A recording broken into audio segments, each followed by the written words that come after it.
What's up, everybody, and welcome back to the Daily Scoop. Today, we have another major dancehall discussion because social media has once again taken a situation involving people connected to Vybz Kartel and turned it into another major talking point. This time, the attention is surrounding Mooney, someone known to be associated with the Vybz Kartel camp. A video circulating online has generated plenty of reaction, comments, and criticism, and people are now debating what exactly the clip means, whether it should even be a story, and whether people are reading too much into what they see on social media. And before we go any further, let me make this clear. A viral video does not automatically tell us the complete story behind what happened. Social media give us seconds of somebody's life and people immediately build an entire story around it. So today we are going to break down the conversation around Mooney, Vybz Kartel, and the reaction coming from the dancehall fans. So the video began circulating and quickly attracted attention because of Mooney's connection to Vybz Kartel. Some people immediately started questioning the circumstances surrounding the clip.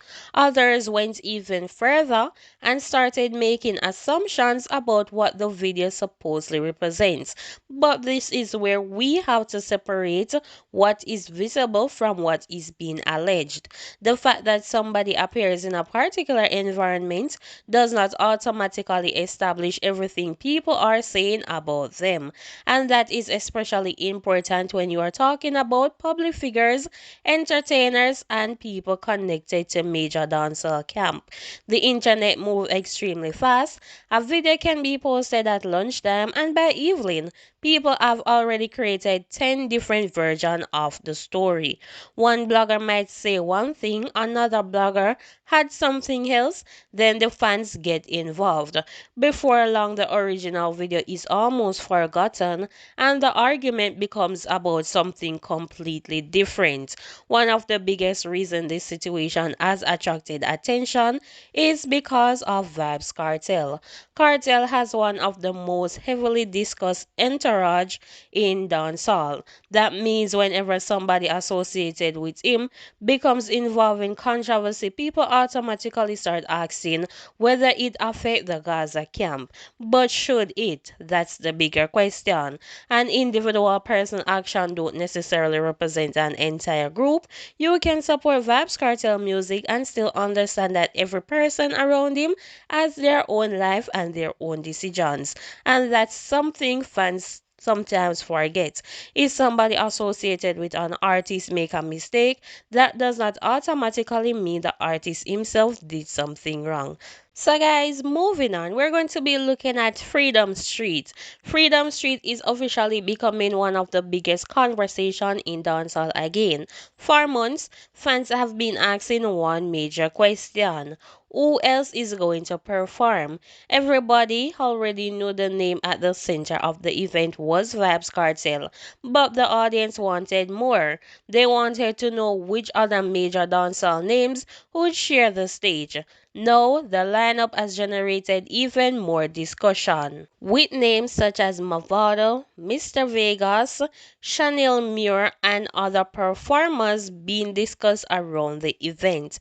And the interesting thing is that fans have completely different reactions. Some people say the lineup is already strong, others say there should have been even more major names. But one thing is undeniable, the anticipation is massive. The importance of Freedom Street goes beyond just another concert. Vybz Kartel return to live performances created enormous interest among dancehall fans worldwide. People have waited years to see him perform in person again. That alone gives any event associated with him significant attention. But when you had artists with their own histories and fan bases, the event becomes even bigger. And that's why people were frustrated when they didn't have enough information about the lineup. Fans don't just want to buy tickets, they want to know what experience they are buying. One of the biggest names connected to the event is Mavado. And obviously, whenever Mavado and Vybz Kartel are mentioned in the same conversation, dancehall fans immediately start remembering the history between the two. But an important point here is that performers sharing a stage does not automatically mean the past disappear. The audience will naturally be watching. They will be wondering, will there be interaction? Will there be performance? Will they perform separately? Will there be a surprise moment? Will history become part of the performance? Nobody can say for sure, but that's exactly what makes these events exciting. Then you have Mr. Vegas. Vegas has been one of the most outspoken personalities in dancehall for years. He is also somebody with his own history in the music business and a career that stretches across multiple generations. Having an artist like Vegas on a lineup give the event another layer because you're not only getting contemporary dancehall, you're getting an artist who represents an important period of Jamaican popular music. The most interesting part may actually be fans. Some fans are saying once Vybz Kartel is there, that's enough.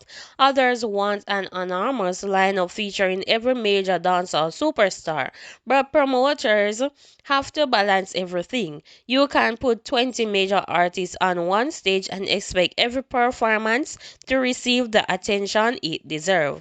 Sometimes a smaller lineup can actually create a better concert. Freedom Street now has another level of anticipation because people know more about what to expect. The big question is not simple whether the show will happen. The question is what will happen when all these personalities are finally in the same place. Vybz Kartel, Mavado, Mr. Vegas, and the other performers. That is enough to create serious excitement. So let me know if you could add one more artist to the Freedom Street lineup. Who would it be? Let me know in the comment section. Now, people, this is where things get interesting. The conversation surrounding Skillibeng and Masicka has once again taken another turn. What started as a lyrical exchange has now developed into a much bigger discussion involving intense online reaction and fans trying to determine who is actually willing to take the situation further. Skillibeng released Zapper and many listeners interpreted the song as a response to Masicka. The title itself became part of the conversation because fans connected the word Zappa with the mosquito reference that have been associated with Masicka and Skillibeng lyrical back and forth. But instead of the story ending there, the internet kept pushing it. One of the things that made people pay attention was Skillibeng directly involving Masicka in the rollout. Instead of leaving fans to debate who the song was about, Skillibeng's social media activity made the connection much harder for people to ignore. And that's important in modern dancehall. Artists don't only communicate through songs anymore, they communicate through Instagram posts, caption, comments, stories, reposts, and even likes. Sometimes the social media activity create almost as much conversation as the actual music. Then fans began circulating screenshots and reaction connected to Masicka. According to the online discussion, Masicka dismissed Skillibeng's lyrical approach while also bringing intense into the conversation.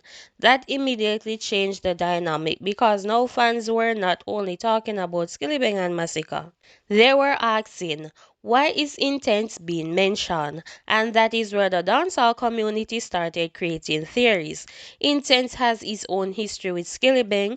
The two have previously been connected through lyrical competition, and their names have been mentioned together in several dancehall discussions. So when Intense released Gun Mode, fans immediately began listening carefully. Was it aimed at Skillibeng? Was Masicka involved? Was this a separate song, or was intent simply using the opportunity to address his own issues?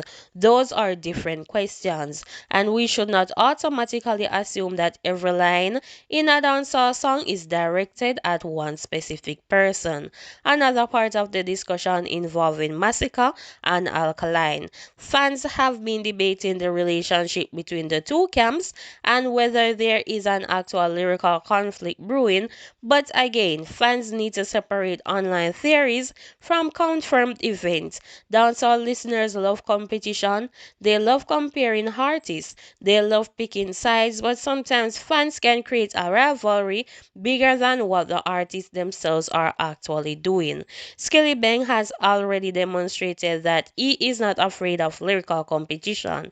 His rise was built partly around a distinctive musical identity and songs that caught attention internationally. When Crocodile Teeth became a major breakthrough, it helped establish Skillibeng as one of the artists capable of moving from Jamaica into the international market. So when people challenge him lyrically, his supporters naturally expect him to answer. But does every song require a response? Not necessarily. Masika is in a different position. He has spent years building his career and has developed an international audience.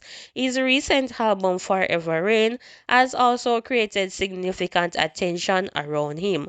So fans asking him to abandon everything and immediately respond to every artist may not understand the bigger picture. At the same time, if Masika decides to respond, nobody can complain. That is just part of dancehall. So the biggest question now is, does this become a real clash or does everybody eventually move on and continue making music? Skillibeng has spoken, Intense has enjoyed the conversation, Masika has reacted, and the fans are watching. But remember, a lyrical competition can be entertaining without becoming personal. We want great music, we want creativity, we want memorable songs. That's what make a clash worth listening to. So tell me, Skillibeng, Masicka, or Intense? Who has the strongest position right now? Drop your answer below.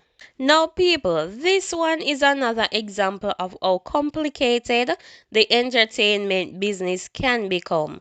Fambo has apparently become frustrated over comments and online activity involving another person, and he went on social media to make his position very clear. The argument involved YouTube, music, money, credit, and questions about who built his career. And this is exactly why people should understand that the entertainment industry is not simply about recording a song and uploading it. There are contracts, there are percentage, there are producers, there are managers, promoters, publishing rights, and recording rights. And sometimes people don't fully understand those things until years later. According to the statement circulating online, Fambo was angry about another individual allegedly making claims surrounding his YouTube presence. He strongly rejects the idea that someone else built his platform. No, this is where we need to distinguish between what Fambo claims and what can independently be verified. We should not automatically treat either side's statement as established facts, but the disagreement itself is interesting. In music, credit is extremely important. Imagine spending years creating something and later feeling like someone else is taking recognition for your work. That can create serious resentment. At the same time, collaboration also means different people can contribute different things. One person may write, another produce, another perform, someone else manage, another person handle distribution, and another person promote. That's why contract matters.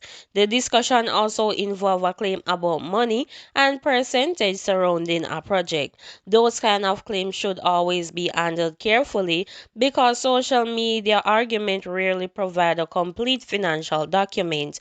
If two people disagree about money, the proper place to determine what each each person is owed is through their agreements and records, not the comment section. Another part of the dispute involved an album and disagreement over who contributed to particular songs. Again, this is something that can easily become personal. An artist may say, I created this. A producer may say, I built the sound. A songwriter may say, I wrote the composition. All of those contributions can matter. The situation should teach young artists something important. Understand the business before singing anything. Understand the business before signing anything. Don't just verbal promises. Don't assume everybody understands the same agreement or arrangement. Get things in written. Understand what happened when the song becomes successful. Because once a song becomes a valuable disagreement, can become much bigger. So, my question to you is, do you think Jamaican artists need more education about music contracts, publishing, and royalties? Let me know in the comment section. Make sure you like, share, and subscribe. Until the next time, stay blessed, stay safe.